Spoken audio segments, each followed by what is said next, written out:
ইউনূসের যিনি প্রেস সচিব ছিলেন শফিক ভাইও তিনি একটি কথায় দেখুন বলেছেন, তিনি বলেছেন আমরা যত কাজ করতে গিয়েছি, যখনই কোনো কাজে হাত দিয়েছি, বর্তমান যে বিএনপি সরকারের হাতে ক্ষমতা তুলে দিয়েছে এটির প্রমাণ একেবারে পরিষ্কার হয়ে গেছে।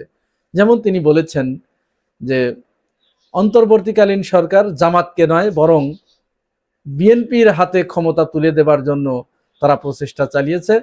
তার বড় উদাহরণ তিনি দিয়েছেন, দুটি যুক্তি তিনি দিয়েছেন।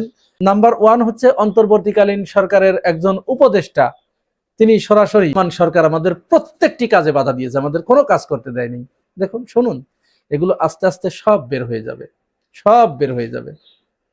আর এই কথাগুলো বলতে গেলেই যখনই আমি আপনি কেউ এই কথাগুলো বলবো, তারা যে জনগণের সাথে প্রতারণা করছে, গাদ্দারি করছে, জুলাই সনদ বাস্তবায়নের কথা বলে তারা ক্ষমতায় এসেছে, অথচ তারা এখন সেটি ভুলে যাচ্ছে, তারা সেটি করবে না।